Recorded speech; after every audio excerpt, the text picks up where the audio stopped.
Guys খাবেন? আইসক্রিমটা দেখেই আসলে গাইস আমার প্রাণ জুড়ে গেছে।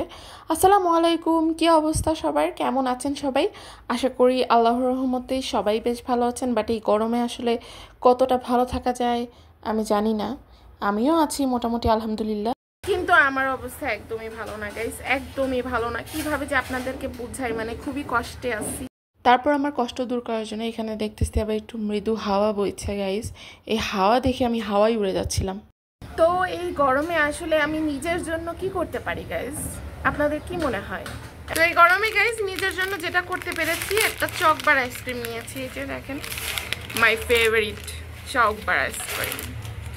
এখন এটা আমি খাবো গাইস, কি যে পছন্দ।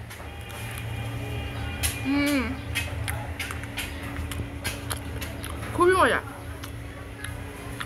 খুবই মজা, খুবই খুবই খুবই। গাইস খাবেন? আপনাদেরকে তো দিতে পারতেছি না, এটার জন্য আমি আমার অন্তরস্থল থেকে কষ্ট পাচ্ছি গাইস, অন্তর থেকে কষ্ট পাচ্ছি। অন্তর তো দেখাইতে পাচ্ছি না। আচ্ছা আপনারা দেখেন গাইস, হ্যাঁ আমি খাচ্ছি। আমি খাওয়া মানেই তো আপনাদের খাওয়া, তাই না?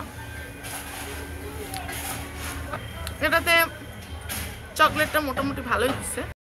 আসলে এই গরমের মধ্যে একটু আইসক্রিম পেয়ে আমি আসলে খুব স্বস্তি পেয়েছিলাম গাইস।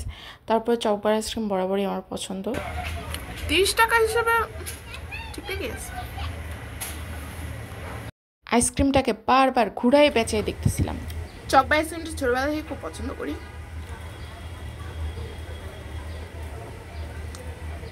খুব বেশি।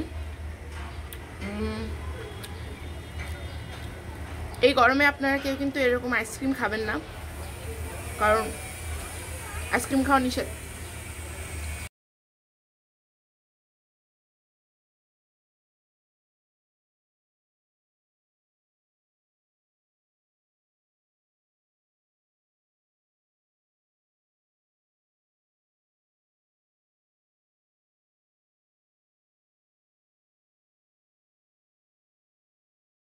আমি অনেকদিন পর আইসক্রিম খাচ্ছি, কারণ আমি এই গরমে আমার ঠান্ডা, জ্বর আর ঠান্ডার কারণে ঘাড়ে ব্যথা সবই মোটামুটি হয়ে গেছে, যার কারণে ঠান্ডা পানির আশপাশ দিয়েও আজ 6 দিন ধরে যাই না।